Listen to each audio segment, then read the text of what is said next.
শিক্ষার্থী বন্ধুরা, আশা রাখি যে যেখানে আছো ভালো আছো। ডাটা স্ট্রাকচার অ্যান্ড অ্যালগোরিদম সাবজেক্টের 11তম লেকচারে চ্যাপ্টার 9-এ তোমাদের সবাইকে স্বাগত। আর এই কোভিড-19 এ সবাই সুস্থ আছো এই কামনা করে আমি আমার লেকচার আজকে শুরু করছি। আমি Mohammad Sakhawat Hossain, chief instructor computer, Khulna polytechnic institute, Khulna. আজকে তোমাদের ডাটা স্ট্রাকচার অ্যালগোরিদমের 11তম লেকচারে চ্যাপ্টার 9-এর সর্টিং অধ্যায় আলোচনা করব। এই সর্টিং অধ্যায়ের ভিতরে আজকে বাবুল সর্ট এবং কুইক সর্ট সম্পর্কে তোমাদের বিস্তারিত আলোচনা করব। যাই হোক, শুরু করা যাক। সর্টিং কি জিনিস? সর্টিং আমরা ডাটা স্ট্রাকচারের যে অপারেশনগুলো পড়ছিলাম সেখানে বেসিক যে 4টি অপারেশন ছিল, ইনসার্টিং, ট্রাভার্সিং, ডিলিটিং, সার্চিং, আর দুটো স্পেশাল অপারেশন ছিল সর্টিং এবং merging. Sorting is a process of ordering or placing a list of elements from a collection in some kind of order. তো সর্টিং এমন একটা পদ্ধতি যেখান থেকে কোনো লিস্টের যে ডাটাগুলো আছে সেটা অ্যাসেন্ডিং বা ডিসেন্ডিং অর্ডার অনুযায়ী সাজানোর প্রক্রিয়াটাকেই বলা হয় sorting. Sorting is a nothing but storage of data in sorting order. অর্থাৎ এটা এমন কিছুই না, অর্থাৎ ডাটাগুলোকে বিভিন্ন সর্টিং অর্ডারে সাজানো হয়ে থাকে। সর্টিং এর জন্য লিখছি, sorting can be done in ascending and descending order. It arrange the data in a sequence which makes searching easier.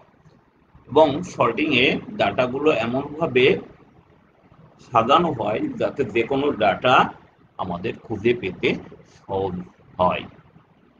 আমরা বিভিন্ন টাইপের সর্টিং এর সাথে পরিচিত হতে পারো। সর্টিং এর সম্পর্কে আমরা জানি, এখানে কিছু সর্টিং এর নাম তোমাদের দেখানো হয়েছে। একটা হচ্ছে insertion sort, selection sort, quick sort, merge sort, heap sort, shell sort, bubble sort, comb sort, counting sort, bucket sort, radix sort. এর ভিতর থেকে তোমাদেরকে আজ আমি বাবুল সর্ট এবং কুইক সর্ট সম্পর্কে আলোচনা করব। আমি শুরুতেই বাবুল সর্ট সম্পর্কে আলোচনায় যাচ্ছি। বাবুল সর্ট খুবই সহজ একটা সর্টিং অ্যালগোরিদম। এই সর্টিং অ্যালগোরিদমের প্রতিটা, অর্থাৎ এক জোড়া ডাটার মধ্যে তুলনা করা হয় এবং তার মধ্যে একটা অর্ডার অনুযায়ী সেই ডাটাগুলোকে সব করা হয়। সব মানে স্থান বিনিময় করা হয়।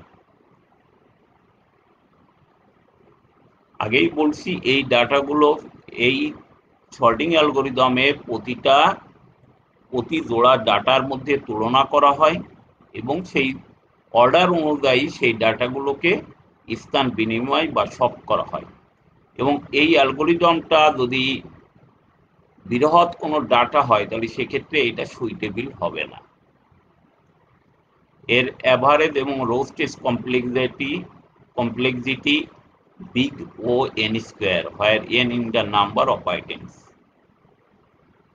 আগেই বলছি, বাবুল সর্ট খুবই সিম্পল একটা অ্যালগোরিদম যেখানে ডাটাগুলো অ্যাসেন্ডিং বা ডিসেন্ডিং অর্ডারে সাজানো হয়ে থাকে এবং এখানে অ্যালগোরিদমের মেথডের মধ্যেই, অর্থাৎ প্রতি জোড়ার ডাটা মধ্যে কম্পেয়ার করা হয় এবং এর মধ্যে সর্টিং অর্ডার অনুযায়ী সেই ডাটাগুলোকে সব করা হয় বা স্থান বিনিময় করা হয়। এই অ্যালগোরিদমের ডিসঅ্যাডভান্টেজের মধ্যে একটাই, এটা যদি বৃহৎ ডাটা হয়ে থাকে তাহলে এই অ্যালগোরিদমটা সেখানে সুইটেবল হবে না। যাই হোক, আমরা অ্যালগোরিদম মেথডটা আমরা দেখা যাক। আমি এখানে একটা আনসর্টেড অ্যারে তোমাদের দেখানো হয়েছে, যার অ্যারে অর্থাৎ এখানে 5টি ডাটা দিয়ে দেখানো হয়েছে। এই 5টি ডাটার এখন এখানে দেখো, তুমি দেখতেই পারছো এই অ্যারেটা আনসর্টেড অর্থাৎ সর্টেড অবস্থানে নাই। এখন এই অ্যারেটাকে আমরা অ্যাসেন্ডিং অর্ডারে সাজাবো অর্থাৎ ছোট থেকে বড়। তাহলে বাবুল সর্ট টেকনিকে আমি এটা আলোচনা করব। আগে শুরুতেই বলে নিই, বাবুল শব্দের অর্থ বুদবুদ। যেমন কোনো একটা কুয়ার তলদেশ থেকে যদি কোনো বুদবুদ, ছোট একটা বুদবুদ যদি হয়, তাহলে যত উপরে ওঠে সেটা আরো বড় হতে হতে একসময় উপরে চলে আসে। এই বাবুল সর্ট মেথডটাও অনেকটা এরকম বুদবুদের মতো, অর্থাৎ এটা যে ডাটাগুলো এক একটা ফেজ অনুযায়ী কাজ করে এবং ফেজ অনুযায়ী কাজ করে ডাটাগুলো আস্তে আস্তে সর্টিং অবস্থায় চলে যায়। যাই হোক, এখন মেথডটা আলোচনা করি। আগেই শুরুতেই বলা হয়েছিল যে এটা এক জোড়া পেয়ার ডাটার মধ্যে তুলনা করা হয়। এ জায়গাও শুরুতে আমরা ফার্স্ট ফেজে আমরা 14 এবং 33 যে প্রথম দুটো ডাটা আছে, এই দুটো ডাটার মধ্যে আমি কম্পেয়ার করব। খেয়াল করে দেখো, একটু হাইলাইট করে এখানে দেখানো হয়েছে। আমি শুরুতেই 14 এবং 33-এর মধ্যে কম্পেয়ার করা আছে, একটু হাইলাইট করা আছে, দেখো তোমার ডাটাগুলো। এখানে 14 এবং 33-এর মধ্যে যদি প্রথম ডাটাটা যদি দ্বিতীয় ডাটাটা যদি প্রথম ডাটার চাইতে ছোট হয়, তাহলে তারা সোয়াপ হবে অর্থাৎ স্থান বিনিময় হবে। আর যদি প্রথম ডাটা যদি দ্বিতীয় ডাটার চাইতে ছোট হয়, তাহলে কোনো সোয়াপ হবে না। এখানে 14 আর 33-এর মধ্যে দেখতেই পারছো 33 বড়, অতএব এখানে এই ডাটাটা সর্টেড অবস্থায় আছে অর্থাৎ কোনো সোয়াপ হবে না। তাহলে 14 আর 14 প্রথম দুই ডাটার মধ্যে কোনো কম্পেয়ার হবে না। এরপর আবার দ্বিতীয় এবং তৃতীয় ডাটা খেয়াল করে দেখো, হাইলাইট করা আছে, 33 এবং 27 ডাটার মধ্যে কম্পেয়ার হচ্ছে। এখানে দেখো স্পষ্ট 33 27-এর চেয়ে বড়, অর্থাৎ 27 33 থেকে ছোট। তাহলে কি হবে? অবশ্যই এটা সোয়াপ হবে। তাহলে সোয়াপ হইলে 27 33-এর জায়গায় আসবে এবং 33 27-এর জায়গায় আসবে। জাস্ট লাইক 14 33 এবং 27-এর মধ্যে তোমার ডাটাগুলো সোয়াপ হবে। দেখো এর পরের স্লাইডে, তাহলে 27 এবং 20 অর্থাৎ 14-এর পরে 27 আছে এবং 33। এখন তাহলে কম্পেয়ার হবে কোনটা? 33 এবং 35। খেয়াল করে দেখো, 33 এবং 35 এই দুটো অলরেডি হাইলাইট করা আছে। 33 এবং 35 অলরেডি কিন্তু সর্টেড। যেহেতু তারা সর্টেড, অতএব এখানে কোনো সোয়াপ হবে না। তাহলে এরপরে আমার ডাটা সর্টিং হবে, ডাটা কম্পেয়ার হবে কোনটা? 35 এবং 10। তাহলে 35 এবং 10 এই দুটো ডাটার মধ্যে তুমি স্পষ্ট যে 10 35 থেকে ছোট, তারপরে অবশ্যই এটা সোয়াপ হবে। তাহলে সোয়াপ হলে তোমার 35 এবং 10-এর মধ্যে ডাটা সোয়াপ হবে। সোয়াপ হলেই তোমার আর একটা কালার দিয়ে দেখানো হয়েছে যে এই দুটো ডাটা সোয়াপ হচ্ছে। তাহলে দেখো, তোমার সোয়াপ হলে তাহলে কি হবে? 10 এবং 35 অলরেডি স্থান বিনিময় করে এই ডাটার অ্যারের লোকেশনটা এই অবস্থানে আছে এবং এটাই তোমার ফার্স্ট ফেজ অর্থাৎ 1 নম্বর ফেজ। যে তুমি এখানে স্পষ্ট করে দেখতে পাবে তোমরা যে অলরেডি 35 সর্ববৃহত্তম ডাটা এবং অ্যারের লাস্ট লোকেশনে অলরেডি চলে গেছে। তাহলে প্রথম ফেজ এখানে শেষ। এখন দ্বিতীয় ফেজ আবার শুরু হবে আগের মতোই। প্রথম দুটো ডাটা কম্পেয়ার হবে, তারপরে দ্বিতীয় তৃতীয় এবং এরপরে তৃতীয় চতুর্থ এবং শেষের ডাটা কম্পেয়ার না করলেও চলবে, কারণ অলরেডি এই ডাটাটা তোমার সর্বোচ্চ বৃহত্তম ডাটাটি অলরেডি চলে অ্যারের লাস্ট লোকেশনে চলে গেছে। যেরকম কুয়ার মধ্যে ছোট একটা আর বুদবুদ যেমন উপরে উঠে আসলে বড় হয়ে যায়, ঠিক তেমনি এই অ্যারেটার নামকরণও সেইভাবে, যে এই সল্টিং মেথডের নামকরণটাও সেরকম বাবুল অর্থাৎ বৃহত্তম ডাটাটি অলরেডি সল্টেড। এবং এইভাবে যদি আমি অগ্রসর হতে থাকি, তাহলে দ্বিতীয় বৃহত্তম ডাটা যেমন ছিল 33 অলরেডি সল্টেড অবস্থানে চলে আসবে দ্বিতীয় বৃহত্তম। একইভাবে তৃতীয় বৃহত্তম ডাটাও চলে আসবে এবং লাস্টে চতুর্থ বৃহত্তম ডাটাও চলে আসবে এবং ফাইনালি অ্যারেটা এরকম সর্টেড অবস্থায় থাকবে। এবং অলরেডি তুমি দেখতে পারছো যে আমার 5টি ডাটা যদি হয়ে থাকে তাহলে আমার টোটাল ফেজ হবে 4টা, 1 2 3 4টে ফেজ হবে। অলরেডি সর্বোচ্চ 4টি ফেজে আমার ডাটাগুলো সর্টিং হয়ে যাবে, অর্থাৎ n সংখ্যক ডাটা যদি থাকে তাহলে n-1 সংখ্যক ডাটা সর্টিং ডাটার ফেজ হবে। এবং প্রতিটা ফেজে ডাটার কম্পেয়ারও এরকম আসছে, প্রথমবার n-1 সংখ্যক বার, দ্বিতীয়টা n-2 সংখ্যক বার, তৃতীয়টা n-3 সংখ্যক বার, চতুর্থটা n-4 সংখ্যক বার, এভাবে ডাটা কম্পেয়ার হতে থাকবে। এবং তুমি খেয়াল করে দেখো, আমি যদি আরো একটু ব্যাক ট্র্যাকিং যাই, যে ব্যাকটের প্রথমে 14 আর 27 কম্পেয়ার হবে, 14 আর 27 আজ কম্পেয়ার, 14 আর 33 কম্পেয়ার হবে। এখান থেকে যেহেতু সল্টেড অবস্থায় আছে কোনো কম্পেয়ার সব হবে না। এরপরে 33 এবং 27 কম্পেয়ার হচ্ছে এবং এর মধ্যে 27 ছোট থাকার জন্য 27 আর 33 কম্পেয়ার হচ্ছে, সব হবে। সব হয়ে অলরেডি 20 সব হচ্ছে। সব হওয়ার পরে তোমার 27 জায়গায় আসবে এবং এরপরে 33 আর 35 এর মধ্যে কম্পেয়ার হবে। কম্পেয়ারের মধ্যে যেহেতু অলরেডি ডাটা সর্টেড, এটা কোনো সোয়াপ হবে না। পরবর্তীকালে 35 এবং 10 এই ডাটার মধ্যে কম্পেয়ার হবে। কম্পেয়ার যেহেতু 10 ছোট, এই ডাটার মধ্যে সোয়াপ হবে, এই জন্য আলাদাভাবে তোমার হাইলাইট করা আছে এবং সোয়াপ হয়ে 10 জায়গায় থাকবে এবং 35 এর লাস্ট লোকেশনে আসবে। এভাবে এক একটা ফেজ শেষ হবে। আবার পুনরায় প্রথম থেকে একইভাবে এটা পুনরাবৃত্তি করলে দ্বিতীয় বৃহত্তম ডাটা এরকম সর্টেড হয়ে যাবে, তারপর তৃতীয়, তারপর চৌথ, এভাবে ফাইনালি যে ডাটাটা আমরা পাবো সেটা অলরেডি সর্টেড অবস্থায় পেয়ে যাব। আমি যদি এটাকে যদি এভাবেও আমি দেখাইতে পারি, এটা ফার্স্ট ফেজ, এটা সেকেন্ড ফেজ, এটা থার্ড ফেজ। খেয়াল করে দেখো, এখানেও আমি একটা উদাহরণ দিয়ে দেখানো হয়েছে 5 এবং 1, যেহেতু 1 ছোট অতএব হচ্ছে এই দুটো সোয়াপ হচ্ছে, এই জন্য লেখা আছে সোয়াপিং। এরপরে দেখো দ্বিতীয় এবং তৃতীয় ডাটা, অলরেডি তৃতীয় ডাটাটি ছোট অতএব আবার এটা সোয়াপ হবে। এবং তুমি খেয়াল করে দেখো তৃতীয়বারও আবার সোয়াপ হচ্ছে 5 এবং 2, 5 এবং 2 এবং জায়গায় আসবে 5, এখানে আসবে। এবার 5 এবং 8 এখানে যেহেতু এটা শর্টেড অবস্থায় আছে এই জন্য কোনো সোয়াপ হবে না। তার মানে ডাটার ফাইনালি অবস্থান 1 4 2 5 8। এবার এই ডাটাটাই আবার নতুন করে সেকেন্ড ফেজে যাবে, সেখানে 1 এবং 4 এই ডাটা দুটো কম্পেয়ার হবে। কম্পেয়ার হওয়ার পরে দেখো তোমার এখানে ডাটা সর্টেড আছে, কোনো সোয়াপ হচ্ছে না, এই জন্য নো সোয়াপ লেখা।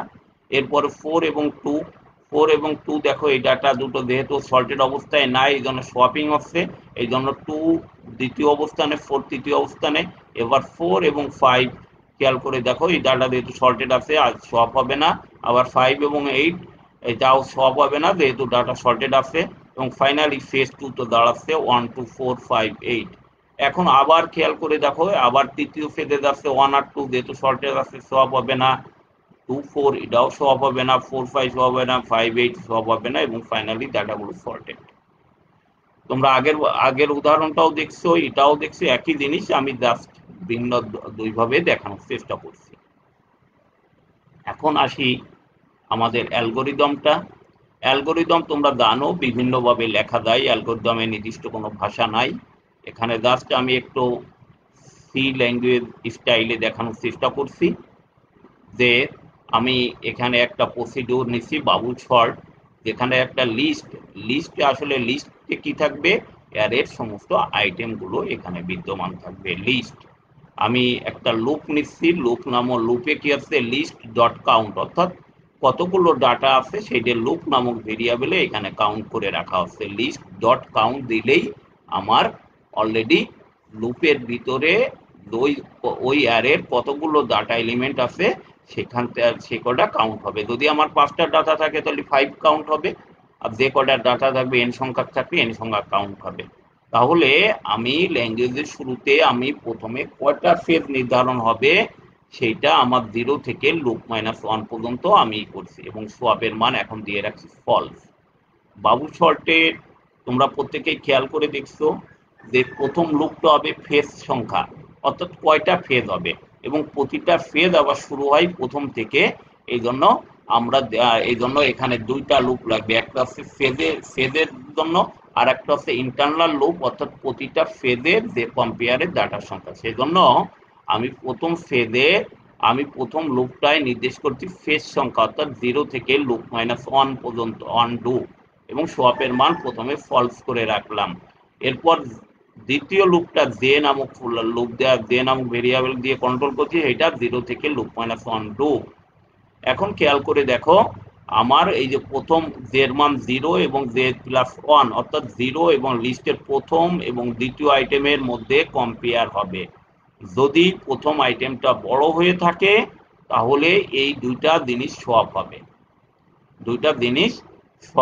যদি প্রথম আইটেমটা যদি বড় হয়ে থাকে, আর যদি প্রথম আইটেম বড় না হয়ে থাকে তাহলে সোয়াপ হবে না, অর্থাৎ সোয়াপ হবে লিস্ট জে এবং লিস্ট j+1, এবং সোয়াপের মান ট্রু করছি, কারণ যতক্ষণ পর্যন্ত এই লুপের মান সত্য থাকবে ততক্ষণ পর্যন্ত তোমার এই শর্তের অধীনে ইন্টারনাল লুপে তোমার অলরেডি কম্পেয়ার চলতে থাকবে, এবং ইন্টারনাল লুপ শেষ হওয়ার পরেই তোমার আবার দ্বিতীয় লুপ শুরু হবে, অর্থাৎ দ্বিতীয় ফেজ শুরু হলে আবার প্রথম থেকে ডাটা এই শর্তাধীনে কম্পেয়ার হতে থাকবে, এবং এইভাবে কম্পেয়ার হতে হতে একসময় লুপ থেকে বেরিয়ে যাবে। যদি কোনো ডাটা যদি না হয়, অর্থাৎ এখনো তোমার এখান থেকে, তাহলে আমি আবারও বলি, তাহলে প্রথমে আমার প্রথম দুটো ডাটা এই ইন্টারনাল লুপের মধ্যে কম্পেয়ার হবে, সোয়াপ হলো, সোয়াপের মান ট্রু, অর্থাৎ এর থেকে বেরোলাম। এই লুপ থেকে প্রথম ইন্টারনাল লুপ থেকে বেরোবে। যদি সোয়াপ না হয় তাহলে ব্রেক হয়ে যাবে, যদি সোয়াপ না হয় তখন আর এখানে কাজ করবে না এবং ব্রেক হয়ে যাবে। এই ব্রেকের এই নট সোয়াপের এই ইফের ইন্ড এটা, এবং এর পরবর্তীকালে আবার প্রথম লুপ থেকে দ্বিতীয় ফেজ শুরু হবে, এবং দ্বিতীয় ফেজ নিয়ে একইভাবে ইন্টারনাল লুপে ডাটাগুলো প্রথম থেকে আবার কম্পেয়ার শুরু হবে। এভাবেই একসময় ডাটাগুলো সর্টিং হবে। তোমরা আগের যে অলরেডি দেখতেই পারছো, এই যে প্রথম ফেজ, অর্থাৎ প্রথম ফেজ হচ্ছে প্রথম লুপের জন্য, এবং এই জন্য প্রথম ফেজের যে ইন্টারনাল লুপে এই যে প্রথম দ্বিতীয় দ্বিতীয় তৃতীয় তৃতীয় চতুর্থ পঞ্চম, এভাবে ডাটাগুলো যে কম্পেয়ার হবে, এই কম্পেয়ারটা নির্দেশ করবে তোমার দ্বিতীয় লুপ দিয়ে। একইভাবে এই দ্বিতীয় লুপ শেষ হলে আবার প্রথম লুপ দিয়ে দ্বিতীয় ফেজ শুরু হবে, এবং এইভাবেই ডাটাগুলো কম্পেয়ার হবে। তোমাদের বইতেও সুন্দরভাবে অ্যালগরিদম লেখা আছে, তোমরা যদি এখানে যদি সমস্যা হয়ে থাকে তাহলে তোমরা বই থেকে দেখতে পারো। আর আমি আবারও বলছি, অ্যালগরিদম বিভিন্নভাবে লেখা যায়। আমি গতানুগতিক ধারায় এখানে তোমাদের অ্যালগরিদমটা লিখি নাই, একটু অন্যভাবে লিখছি, যাতে তোমাদের মধ্যে ক্লিয়ার হয় যে অ্যালগরিদম শুধু ওভাবেই লেখলে হবে না, একটু অন্যভাবে লেখাও যেতে পারে। যাই হোক, আমরা বাবুল সল্ট ইউজ করলাম। আমরা আগেই শুরুতেই বলছি, বাবুল সল্টের complexity order of big O N square. আমরা দ্বিতীয় সল্টিংটা আজকে আলোচনা করব। দ্বিতীয় সল্টিংটা হচ্ছে কুইক সল্ট, এবং কুইক সল্টটা তোমাদের জন্য একটু জটিল হইতে পারে, তবে কুইক সল্টের কিছু সুবিধা আছে এবং কিছু অসুবিধাও আছে। সুবিধাটা হচ্ছে, quick salt is a famous salting algorithm, অর্থাৎ যতগুলো সল্টিং অ্যালগরিদম তোমাদের ফার্স্ট স্লাইডে দেখানো হয়েছিল, যে প্রায় 10-12টা সল্টিং অ্যালগরিদম, এর মধ্যে কুইক সল্ট অর্থাৎ এর নাম যেহেতু কুইক, মানেই বুঝতে পারছো খুব দ্রুত এই সল্টিং এর মাধ্যমে ডাটা সল্ট করা যায়। আর এটা একটা বিখ্যাত sorting algorithm. It sort the given data item, এটা অ্যাসেন্ডিং অর্ডারে ডাটাগুলো অলরেডি সর্টিং হয়ে থাকে। It use the data of divided and conquer approach, অর্থাৎ যদি তোমরা বিএসসিতে যদি অ্যাডভান্স অ্যালগরিদম বা অ্যাডভান্স অ্যালগরিদম সাবজেক্ট পড়লে, তখন তোমরা দেখতে পারবে যে ডিভাইড এবং কনকুয়ার নামক একটা মেথড ওখানে আছে। তখন তোমরা, এখন আর আমি এটা নিয়ে আলোচনা করছি না, এটা আলোচনা করলেও তোমরা বুঝবা না, এই জন্য এটা আছে একটা ডিভাইড এবং কনকিউর অ্যাপ্রোচ মেথডে এটা কাজ করে থাকে এবং ইট ফ্লোজ এ রিকার্সিভ অ্যালগোরিদম এবং এটা একটা রিকার্সিভ অ্যালগোরিদম ফলো করে। তাহলে আমরা টেকনিকে দেখা যাক একটা টেকনিক, এটা তোমরা একটু খেয়াল করবে, না হলে তোমরা অনেকেই বুঝতে পারবা না। এটা আমি দেখো আমি তোমাদের এখানে একটা আনসর্টেড অ্যারে এখানে নিয়েছি। এই আনসর্টেড অ্যারেতে আমরা কুইক সর্ট মেথডে আমি ডাটাগুলোকে অ্যাসেন্ডিং অর্ডারে আমি সাজাবো। স্টেপ ওয়ানে আমরা এখানে বেশ কিছু স্টেপ দিয়েছি, প্রায় এখানে আমার 6টা ডাটা আছে, বেশ কিছু স্টেপ আমার এখানে হবে। আমি এখানে 3টে ভেরিয়েবল আমি ইউজ করব, একটা হচ্ছে লেফট আর একটা রাইট, অর্থাৎ লেফটটা লেফট পজিশনে থাকবে, রাইটটা রাইট পজিশনে থাকবে, এবং আর একটি ভেরিয়েবল এখানে ইউজ করছি লগ বা পিভট। বেশিরভাগ কখনো পিভট দিয়ে থাকে বা আমরা লোকেশন হিসেবেও আমরা একে দেখাইতে পারি, অর্থাৎ লোকেশন মানেই ধরে রাখবা পিভট আর পিভট মানেই লোকেশন। তাহলে আমরা এখানে অ্যালগোরিদমের শুরুতেই আমরা এখানে লোকেশন তাকে অর্থাৎ লেফট পজিশনে আমরা লোকেশনটাকে পয়েন্ট করব এবং অ্যারের লেফট পজিশন অর্থাৎ লেফট 0, রাইট অ্যারের শেষ লোকেশন অর্থাৎ 5, আর লোকেশন শুরুতেই লেফটে রাখবো। তাহলে দ্বিতীয় স্টেপে দেখা যাক কি হয়। দ্বিতীয় স্টেপের তোমরা দেখো যে লোকেশনটা আমার প্রথম লোকেশন আছে। এবার আমি হচ্ছে এই অ্যারেটাকে স্ক্যান করব, অর্থাৎ রাইট সাইড থেকে লেফট সাইডের দিকে। আবারও প্রত্যেকে খেয়াল করো, আমি যে রাইট ছিল 5 নম্বর পজিশনে, শেষ পজিশনে, আমি সেখান থেকে এই অ্যারেটাকে স্ক্যান করব লেফটের দিকে, রাইট সাইড থেকে লেফটের দিকে, অর্থাৎ লাস্ট থেকে লেফটের দিকে আসবে স্ক্যান করতে করতে, এবং রাইট সাইড রাইটের শুরু থেকে। তাহলে কি শর্ত দিনে, যতক্ষণ পর্যন্ত নাই এ লোকেশন এ রাইটের চেয়ে বড় হয়, এ লোকেশন ছোট হবে এ রাইট থেকে, অর্থাৎ আমার এ লোকেশন আছে 25, এই 25 থেকে ছোট ডাটা আমি খোঁজ করতে শুরু করব রাইট সাইড থেকে।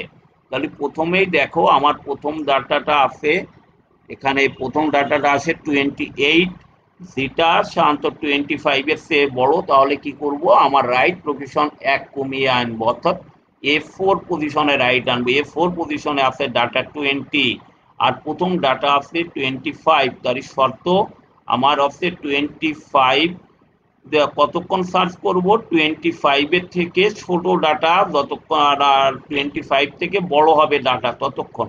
কিন্তু এখানে খেয়াল করে দেখো এখানে আছে এ রাইটে আছে 20, তার মানে এই শর্ত আর আমার মেনটেন হচ্ছে না, অর্থাৎ এখানেই আমার থেমে যেতে হবে।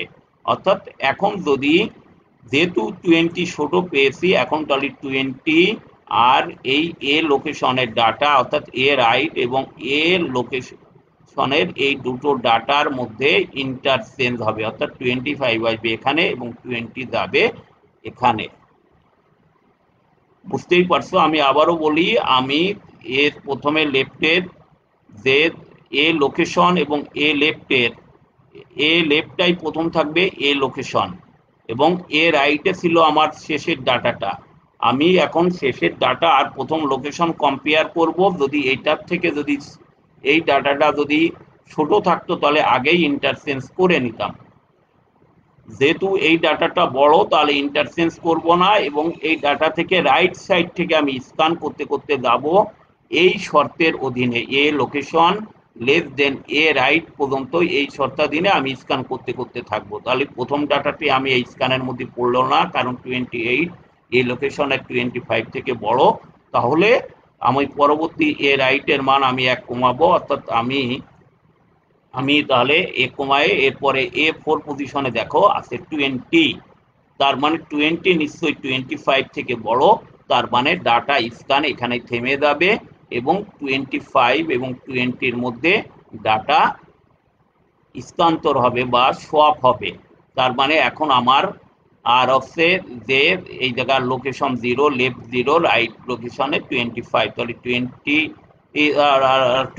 তাহলে এই 20 আমার এ লেফটের সাথে ইন্টারচেঞ্জ হলো, ইন্টারচেঞ্জ হয়ে 20 এখানে আসবে এবং 25 এখানে আসবে, আর 25 এখানে আসার সাথে সাথেই আমার এ লোকেশন চেঞ্জ হয়ে অলরেডি এ রাইটে আসবে। অর্থাৎ ডাটা আমি আগে শুরু করেছিলাম রাইট সাইড থেকে লেফটের দিকে স্ক্যান, এখন আমি স্ক্যান শুরু করব উল্টো দিকে, অর্থাৎ লেফট সাইড থেকে রাইট সাইডের দিকে, লেফট সাইড থেকে স্ক্যান শুরু করব এবং রাইট সাইডের দিকে কি শর্ত দিনে, এ লোকেশন গ্রেটার দেন এ রাইট, আগে ছিল এ লোকেশন লেস দেন এ রাইট, এবার আমি এ লোকেশন গ্রেটার দেন এ রাইটের শর্ত দিনে আমি ডাটা সার্চিং করব।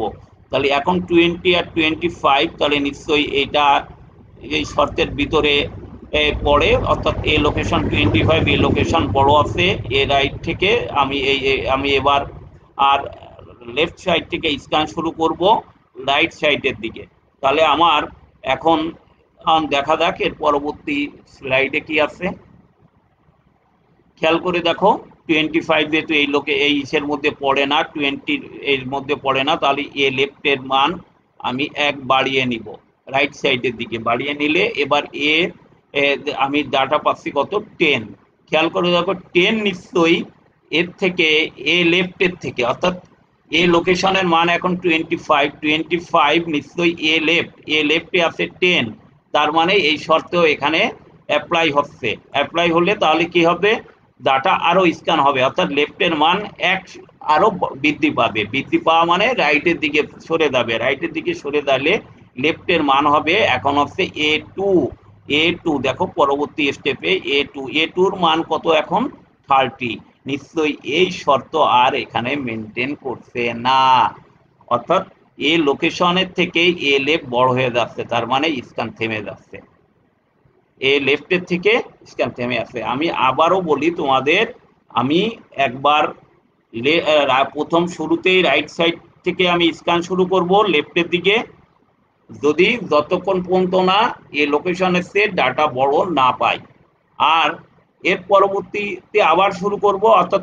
যখনই আমি রাইট সাইড থেকে স্ক্যান করব আমার লোকেশনটা থাকবে লেফটে এবং ওই লোকেশনের ডাটার সাথে আমি রাইট সাইড থেকে কম্পেয়ার করতে করতে আসবো যে ওর সাইডে বড় কোনো ডাটা পাই কিনা, ওর থেকে ছোট কোনো ডাটা পাই কিনা, যদি ছোট ডাটা পাই স্ক্যান থেমে যাবে এবং ওই দুটো ডাটা আমরা ইন্টারচেঞ্জ করব, আর ডাটা ইন্টারচেঞ্জ করার সাথে সাথেই আমার লোকেশন আবার বিপরীত পজিশনে যাবে, অর্থাৎ এ রাইট পজিশনে যাবে, এ রাইট পজিশনে লোকেশন হওয়ার পরে আমরা এ লেফট থেকে আবার ডাটাগুলো আমরা স্ক্যান করা শুরু করব রাইটের দিকে, তার বিপরীত শর্ত অনুযায়ী, অর্থাৎ এ রাইটে এ লোকেশনের চেয়ে কোনো ছোট কোনো ডাটা পাই কিনা, যতক্ষণ না পাই লেফটের মান এক এক করে রাইটের দিকে বাড়াইতে থাকবো, এবং যখনই আমি ডাটা বড় ডাটা পেয়ে যাব, তো বড় ডাটা পেয়ে যাবো তখনই আমার স্ক্যান থেমে যাবে, অর্থাৎ যেমন এখানে আমি পেয়ে গেছি 30 নিশ্চয়ই 25 এর চেয়ে বড়, অর্থাৎ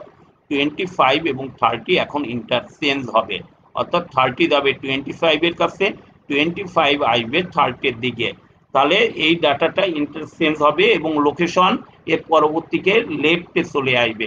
খেয়াল করে দেখো 6 নম্বর স্টেপে তোমার লোকেশন চলে আসছে এ লেফটে এবং এখানে অলরেডি 20 ডাটা চলে আসছে এবং 30 দেখো 20 এ রাইটে চলে যাবে 30 ডাটাটা, অর্থাৎ A4, অর্থাৎ লেফট এখন 2, রাইট এর মান 4, লোকেশন চলে আসবে এ লেফট। তাহলে এবার আমি কোন দিক থেকে স্ক্যান শুরু করব, রাইট থেকে স্ক্যান শুরু করব, এর থেকে কোনো ছোট ডাটা পাই কি না, অর্থাৎ 25 এর চেয়ে ছোট কোনো ডাটা আমি লেফটের থেকে পাই কিনা, লেফট সাইড থেকে আমি স্ক্যান শুরু করব, রাইট সাইড থেকে স্ক্যান শুরু করব লেফটের দিকে।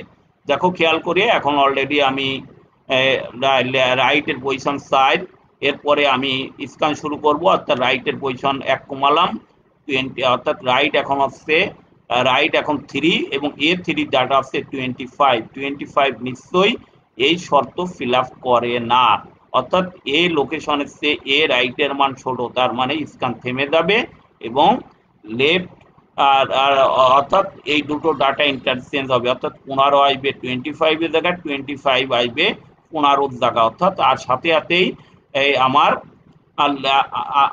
লোকেশনও চেঞ্জ হয়ে রাইট পজিশনে আসবে। দেখো 8 নম্বর স্টেপে কি আছে, 8 নম্বর স্টেপে দেখো ওই যে আমার 15 এবং 25 ডাটা চেঞ্জ হয়েছে, লোকেশন 25 আসছে, এ রাইট ও 25 আসছে। তাহলে এখন আমি স্ক্যান শুরু করব বিপরীত প্রান্ত থেকে 25 এর চেয়ে বড় ডাটা পাই কিনা, কিন্তু লেফট পজিশনে একটাই ডাটা আছে 20 অর্থাৎ 15, এবং এরপরে 15 যেহেতু ওই শর্ত আছে, এবার লেফট আমার এখানে চলে আসবে, লেফটের মান রাইটের দিকে এক বাড়াবে, অর্থাৎ 25 চলে আসছে। অর্থাৎ এখন এ রাইট, এ লেফট এবং এ লোকেশন একই পয়েন্ট নির্দেশ করছে 25, যখন একই লোকেশন নির্দেশ করছে ওই ডাটাটি তখন ফিক্সড হয়ে যাবে ওই জায়গায়, অর্থাৎ 25 আর কখনোই মুভ করবে না, যেহেতু তিনটে লোকেশনই একই পয়েন্ট নির্দেশ করছে। তিনটে লোকেশন যখন একই পয়েন্ট নির্দেশ করবে তখন আর ডাটা মুভ হবে না। এবং তোমরা খেয়াল করে দেখো 25 সেই ডাটাটি, দেখো এই যে ডাটাটি এই পজিশনের, অর্থাৎ 25 এর লেফট সাইডে দেখো 25 এর চেয়ে ছোট ডাটাগুলো চলে গেছে এবং 25 এর চেয়ে বড় ডাটাগুলো রাইট পজিশনে চলে গেছে, অর্থাৎ অ্যারেটা দুই ভাগ হয়ে গেছে। 25 এর জায়গাটা স্থির রেখে 25 এর চেয়ে বড় ডাটাগুলো রাইট পজিশনে চলে গেছে এবং 25 থেকে ছোট ডাটাগুলো লেফট পজিশনে চলে গেছে। তার মানে আমার অ্যারেটা দেখো দুটো সাবলিস্টে তৈরি হয়ে গেছে। প্রথম সাবলিস্ট যেগুলো 25 এর চেয়ে ছোট, আর সেকেন্ড সাবলিস্ট রাইট সাব অ্যারে যেটাকে আমরা বলছি সেটা 25 এর চেয়ে বড়, এবং 25টা অলরেডি ফিক্সড হয়ে গেছে এই জায়গায়। এটাই হচ্ছে কুইক সল্টের মূল জিনিস। এখন আবার একইভাবে লেফট সাব অ্যারে এবং রাইট সাব অ্যারে একইভাবে আবার কম্পেয়ার করতে হবে, সেই পূর্বের স্টেপ 1 মেথড থেকে আবার শুরু করতে হবে এই দুটো সাব অ্যারেকে, এবং এভাবেই এক একটি স্থান ফিক্সড হয়ে যাবে। যদি আর কতক্ষণ পর্যন্ত এইটা এই স্ক্যান করতে হবে, যতক্ষণ পর্যন্ত না এ লেফট, এ রাইট এবং এ লোকেশন আর একই স্থান নির্দেশ না করে। যদি একই স্থান নির্দেশ করলে তখন ওই লোকেশনটি ডাটাটা ফিক্সড হয়ে যাবে এবং এবং লোকেশনের ওই অ্যারের যে ইন্ডেক্সের মানটাই তোমার রিটার্ন করবে। সেই জন্য লিখছি now left right point the same element, this indicate the terminate of procedure, এবং এই প্রসিডিউরটা অলরেডি ওখানে টার্মিনেট করবে। এবং খেয়াল করে দেখো 25 ইজ দ্য ফাইনাল পজিশন, অর্থাৎ 3 নম্বর পজিশনে যে 25 এটা অলরেডি ফাইনাল পজিশন নির্দেশ করবে, এবং 25 এর চেয়ে বড় এলিমেন্ট গুলো রাইট সাব অ্যারেতে চলে যাবে এবং 25 এর চেয়ে ছোট এলিমেন্ট গুলো লেফট সাব অ্যারে চলে যাবে, এবং এই দুটো সাব অ্যারে পুনরায় আবার স্টেপ 1 থেকে স্টেপ যেমন 9 আর স্টেপ 9 আগের পর হয়েছিল এরকম ভাবে আবার স্ক্যান শুরু করতে হবে। লেফট প্রথমে রাইট স্ক্যান, তারপর লেফট স্ক্যান, আবার রাইট স্ক্যান, লেফট স্ক্যান, এভাবে স্ক্যান করতে করতে একসময় আবার লোকেশন লেফট এবং রাইট একই এলিমেন্ট নির্দেশ করবে। একই এলিমেন্ট নির্দেশ করলে সেই লোকেশনটা তখন রিটার্ন করবে এবং সেই লোকেশনটা ফিক্সড হয়ে যাবে, এবং অ্যারেগুলো আবার লেফট এবং রাইট অ্যারে এবং সাব অ্যারে নির্দেশ করবে। এবার নির্দেশ করতে করতে একসময় পুরো ফাইনালি ডাটাটা সর্টিং হয়ে যাবে। এটাই হচ্ছে কুইক সল্ট মেথডের হচ্ছে টেকনিক। আমরা যদি অ্যালগোরিদমটা দেখি, অ্যালগোরিদম আমি এভাবেও লিখতে পারি, অর্থাৎ step 1 A choose the highest index value of pivot. তুমি পিভট মানেই বলছো যে লোকেশন যেটাকে আমরা পিভট ভেরিয়েবল হিসেবেই তোমাদেরকে বলা হয়েছে অলরেডি কুইক সল্টের শুরু অ্যালগোরিদমে বলছি পিভটটাই লোকেশন। কেউ যদি পিভট না লিখে লোকেশন লেখে তাহলেও সমস্যা নাই। তারপরে take two variables point left এবং right of the list excluding pivot, অর্থাৎ পিভট সহ আমার লেফট এবং রাইটের দুটো পয়েন্ট করতে হবে। তারপর left point to the lower index এবং রাইট পয়েন্টার আর দ্য হাই ইন্ডেক্স শুরু করবে, এবং লেফট অর্থাৎ পিভটের অর্থাৎ রাইটকে মুভ করতে হবে লেফটের দিকে যতক্ষণ পর্যন্ত না লেফটের ডাটা সে ছোট ভ্যালু না পায়। যদি ছোট ভ্যালু পেয়ে দেয় তাহলে ছোট ভ্যালু না পাওয়া পর্যন্ত এটা স্ক্যান করতে হবে। এবং একইভাবে আবার আর আর যখন যদি পেয়ে যায় তাহলে ওই দুটো স্থান বিনিময় করবে এবং এবং হচ্ছে পিভটের মান চেঞ্জ হয়ে যাবে, অর্থাৎ আগে ছিল পিভট ছিল লেফটে, এখন চলে যাবে পিভট রাইটে, এবং একইভাবে লেফট থেকে আবার স্ক্যান শুরু করতে হবে রাইটের দিকে যতক্ষণ পর্যন্ত না তার সেটা হায়ার ভ্যালু না পায়, অর্থাৎ সেটাই লিখছে while value at the right is greater than pivot move left. যতক্ষণ পর্যন্ত রাইট অর্থাৎ পিভটের সে বড় মান না পায় ততক্ষণ স্ক্যান শুরু করবে। যদি বড় মান পেয়ে যায় তাহলে স্ক্যান থেমে যাবে এবং অ্যালগোরিদমও বলছে স্টেপ 5 এবং 6 এটা কি করবে, যদি ম্যাচ না করে অর্থাৎ সোয়াপ করবে, এরা পরস্পর সোয়াপ করবে লেফট এবং রাইট যতক্ষণ পর্যন্ত না এগুলো ম্যাচ না করে। যদি এরপরে যদি তুমি দেখো যে লেফট এবং রাইট সমান বা লেফট যদি রাইটের চেয়ে বড় হয়ে থাকে তাহলে তোমার হচ্ছে পয়েন্টার ওখানেই ওখানেই আছে অ্যালগোরিদমটা টার্মিনেট হবে এবং সেই পয়েন্টটাই হবে নিউ পিভট, অর্থাৎ সেটাই হবে ফাইনাল লোকেশন, ওই ডাটার ফাইনাল লোকেশন। এরপর এটা হচ্ছে একটা সাব অ্যালগোরিদম অর্থাৎ কুইক সর্টেড পিভট অ্যালগোরিদম আমি নাম দিছি, অর্থাৎ পিভট অর্থাৎ লোকেশন নির্দেশ করার জন্য এই স্টেপটা। এর পরবর্তী আমি আগেই বলছিলাম কুইক সর্ট ডিভাইড এবং এনকোয়ার মেথডে কাজ করে এবং রিকার্সিভ মেথড ফলো করে। এভাবে তোমার এক একটা অ্যারে অর্থাৎ অ্যারের একটা একটা পজিশন ডাটার এক একটা পজিশন নির্দেশ করবে এবং এভাবে তোমার আবার লেফট ও সাব অ্যারে আবার তোমার এভাবে কম্পেয়ার করলেও ফেরে এক একটা ডাটা তার ফাইনাল পজিশন নির্দেশ করবে এবং সেই লোকেশনটাই তোমার হচ্ছে সেই লোকেশন বা পিভটের মানটাই আমার ফাইনালি রিটার্ন করবে। সেটাই দেখা যাচ্ছে কুইক সর্ট অ্যালগোরিদম। এটা হচ্ছে কুইক সর্ট অ্যালগোরিদমে আগেই বলছি make the right most index value pivot. তোমার হচ্ছে রাইট মোস্ট ইন্ডেক্সের পিভটের মানটা তোমার আগে তৈরি করতে হবে এবং অ্যারের যে পার্টিশনের মধ্যে আবার একইভাবে পিভট ভ্যালুটাকে পিভট ভ্যালুর আর যে বাম পাশের যে জিনিস পিভট ভ্যালুটাকে রেখে অ্যারেগুলোকে পার্টিশন করতে হবে, অর্থাৎ যেমন আমরা 25 কে যেমন স্থির রেখে অ্যারের এ পাশে 25 এর ছোট এলিমেন্টগুলোকে আমরা লেফট সাবট্রির মধ্যে রাখছিলাম আর 25 এর বড়গুলো রাইট সাব অ্যারের মধ্যে রাখছিলাম, সেভাবে তোমাকে পার্টিশন করতে হবে। পার্টিশন করার পরে আবার একই মেথডে লেফট পার্টিশনকে রিকার্সিভলি আবার একইভাবে নির্দেশ করতে হবে এবং রাইট সাইডটাকেও একইভাবে রিকার্সিভলি তোমার আর নির্দেশ করে একটা অ্যারের লোকেশন ফিক্সড হয়ে পিভটের মান ফিক্সড হবে এবং অ্যারেটা সর্টিং হিসেবে চলে যাবে। এবং এই কুইক সর্টটা তোমার যে কোনো ডাটার ক্ষেত্রে অর্থাৎ বড় বড় ডাটার ক্ষেত্রে কুইক সর্টটা খুবই উপযোগী সেজন্য, এবং যে কোনো অ্যারের যতগুলো সর্টিং অ্যালগোরিদম আছে তার মধ্যে সর্বদ্রুত কুইক সর্ট মেথডে ডাটা সার্চ করা যায়। আশা করি তোমরা অনেকেই বুঝতে পারছো, আর যদি কেউ বুঝতে না পারো স্লাইডটাকে আরো ভালো করে দেখবে, আশা করি ক্লিয়ার হবে তোমাদের। আমি এই অ্যালগোরিদমটাকেই আমি সিডো কোডে কনভার্ট করে আমি এখানে দেখানোর চেষ্টা করছি যে সিডো কোডে দেখো আমার প্রথমটাই ছিল পিভট অ্যালগোরিদম। সেই পিভট অ্যালগোরিদমটাকে আমরা একটা ফাংশন হিসেবে দেখাচ্ছি, ফাংশন পার্টিশন ফাংশন, এখানে লেফট রাইট আর পিভট। পিভটটাই তুমি আমি আবারও বলছি পিভটটাই আমি লোকেশনে দেখানো হচ্ছে ইন্ডিয়ান অ্যালগোরিদমে আর এই যে টেকনিকে পিভটটাকে আমরা লগ দিয়ে দেখানো হয়েছে, এখানে আমি পিভটটাই দেখাচ্ছি। এখানে শুরুতেই তোমরা জানো যে অ্যারের লেফট পজিশন অর্থাৎ সর্বনিম্ন ইন্ডেক্সটাই ছিল লেফট এবং রাইটটা ছিল হচ্ছে রাইট পয়েন্টার রাইট -1, যেহেতু কোনো সিডো কোডে আমি অ্যারের মান যদি n হয় 0 থেকে শুরু করি সেই জন্য এর মান হচ্ছে n-1, এই জন্য রাইট -1 দেওয়া হয়েছে।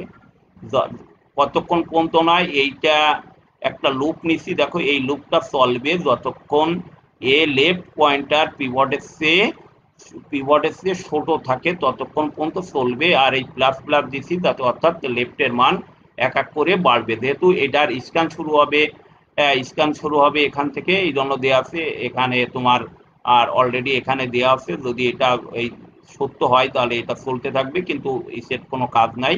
একইভাবে রাইট সাইডটাও একইভাবে রাইট পয়েন্টার গ্রেটার দেন 0 এবং রাইট পয়েন্টার হচ্ছে রাইট সাইড তোমার মাইনাস করতে করতে যাবে পিভটের সাইডে, এভাবে কাজ করবে। এবং যখন ফাইনালি যদি লেফট পয়েন্টার যদি রাইট পয়েন্টার সে বড় বা সমান হয় তাহলে এটি ব্রেক হবে, আর যদি সমান না হয় অর্থাৎ তাহলে কি হবে, এই লেফট এবং রাইট পয়েন্টার সোয়াপ হবে। তোমরা আমি যদি আবারও দেখাই, এখানে খেয়াল করে দেখো যে স্টেপ 2 তে দেখো রাইট সাইড থেকে অলরেডি 25 এর শেষ 20 এলিমেন্ট আমি ছোট পেয়েছিলাম। এরপরে এই দুটো দেখো, এই দুটো কি হয়েছে, পরস্পর সোয়াপ হয়েছে, অর্থাৎ 20 আসছে এখানে এবং 25 এসছে, আর সোয়াপ হওয়ার সাথে সাথেই লোকেশনও নিউ লোকেশনে চলে যাবে। সেইটাই এখানে এখানে তোমাদের অ্যালগোরিদমে সেই জিনিসটাই আমি এখানে দেখাচ্ছি যে যদি এখানে হয়, যদি লেফট আর রাইট লেফট পয়েন্টার যদি রাইট পয়েন্টারের চেয়ে বড় বা সমান হয় তাহলে কোনো পয়েন্ট হবে না এবং ডাটাগুলো তখন অফসে পরস্পর সোয়াপ হবে। এভাবেই তোমার অফসে ডাটাটা অলরেডি লুপ থেকে বেরিয়ে যাবে এবং সোয়াপ লেফট পয়েন্টার এবং রাইট পয়েন্টার সোয়াপ হবে এবং রিটার্ন লেফট পয়েন্টার তোমার হচ্ছে রিটার্ন করবে। আর এরপরে দেখো মূল ফাংশন অর্থাৎ সর্টিং যে প্রসিডিউরে সেখানে এটা লিখছে লেফট মাইনাস রাইট যদি দুটো বিয়োগ করলে যদি 0 সে ছোট হয়, তার মানে অ্যারেতে যদি কোনো ডাটা এলিমেন্ট না থাকে 0 সে বড় বা ছোট বা সমান হইলে তাহলে রিটার্ন করবে। তার মানে অ্যারেতে কোনো ডাটা না থাকলে আমার সর্টিং করার প্রয়োজনই নাই, সেই জন্য এইটা রাখছি left minus right less then equal to 0 return else পিভটটা হচ্ছে প্রথমেই তুমি জানো যে এই লোকেশনটা ছিল হচ্ছে যে পিভটে এ রাইট এবং এরপরে পার্টিশন অ্যালগোরিদমকে কল করা হয়েছে, সেখান থেকে পিভটের ফাইনাল মান নির্দেশ করবে। পিভটের মান যা নির্দেশ করবে তাহলে কুইক শর্টের ভিতরে আমি এখানে রিকারসিভলি কল করছি, অর্থাৎ লেফট এবং পার্টিশন থেকে লেফট সাইডের মান হচ্ছে পার্টিশন থেকে 1 মাইনাস হবে, আর রাইট সাইডটা পার্টিশন প্লাস 1 থেকে রাইটের মধ্যে রাইট সাইডে অলরেডি রাইট সাইডে দুটো সাব অ্যারে ছিল, এটা লেফট সাব অ্যারে এটা রাইট সাব অ্যারে, এভাবে তার মান নির্দেশ করবে এবং একইভাবে আবার এটা রিকারসিভলি কল হবে। অলরেডি রিকারসিভ অধ্যায় তোমাদের আলোচনা করা হয়েছে, তোমরা সেখান থেকে বুঝতেই পারছো। এভাবেই তোমার এই কুইক সল্ট অ্যালগোরিদমটা শেষ হবে। আর কুইক সল্ট অ্যালগোরিদমের অ্যাভারেজ মেথড এবং অ্যাভারেজ মেথডের complexity n log to n, big O log to n, আর যদি রোস্ট কেস হয় তাহলে big O n square. Big O extra আসছে বেস্ট কেস এবং অ্যাভারেজ কেসে n log to n, যেহেতু অ্যারেটা সাব অ্যারে হিসেবে ভাগ হয়ে যায় এই জন্য এটা এখানে কমপ্লেক্সিটি কম আসবে।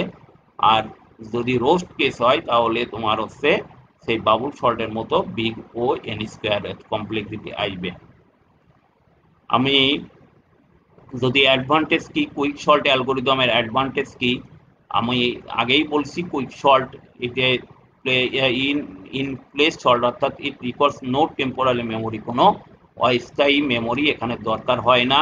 এটা অন্যান্য অ্যালগোরিদম থেকে খুবই ফাস্ট আর এখানে আরো অনেক সুবিধা আছে। Quick sort tend to make excellent uses of memory, অর্থাৎ এখানে ভার্চুয়াল মেমোরি বা ক্যাশ মেমোরি থেকে খুব এক্সিলেন্ট ভাবে ইউজ করা হয়। আর কুইক সল্ট আর easily parallelize due to divide and conquer nature, অর্থাৎ ডিভাইড এবং কোয়েন মেথডের মতো এটা খুবই ইজিলি প্যারালাইজ করা যায়। আর ডিসঅ্যাডভান্টেজের মধ্যে আছে যদি এটা রোস্ট কেস হয় তাহলে disadvantage big O N square, আর ওরা এটা বাবুল সল্টের মতো এত স্টেবল না, অর্থাৎ কুইক সল্ট মেথডে তোমার বুঝতে গেলে একটু মাথা খাটাইতে হয়, বাবুল সল্টের মতো অত ইজি নয়। এটাই হচ্ছে ডিসঅ্যাডভান্টেজ। আমি একেবারে এই লেকচারের শেষেই চলে আসছি। আমরা পরবর্তীতে চ্যাপ্টার 9 এর 12তম লেকচারে সম্ভবত আগামী আগস্ট মাসের 10 তারিখে তোমাদের সাথে আবার দেখা হবে যদি সৃষ্টিকর্তা জীবিত রাখে। আমরা সেদিন আলোচনা করব সর্টিং এর ইনসার্শন সর্ট, সিলেকশন সর্ট এবং মার্জ সর্ট, এই তিনটে আলোচনা করব সামনের লেকচারে, যদি সম্ভবত 10 তারিখ পরে আগস্টে তোমাদের সাথে ওদিন দেখা হবে। পরিশেষে সবাই ভালো থেকো, সুস্থ থেকো এবং স্বাস্থ্যবিধি মেনে চলবে এই প্রত্যাশা নিয়ে আমি আজ বিদায় নিচ্ছি। খুদা হাফেজ। থ্যাংক ইউ সবাইকে।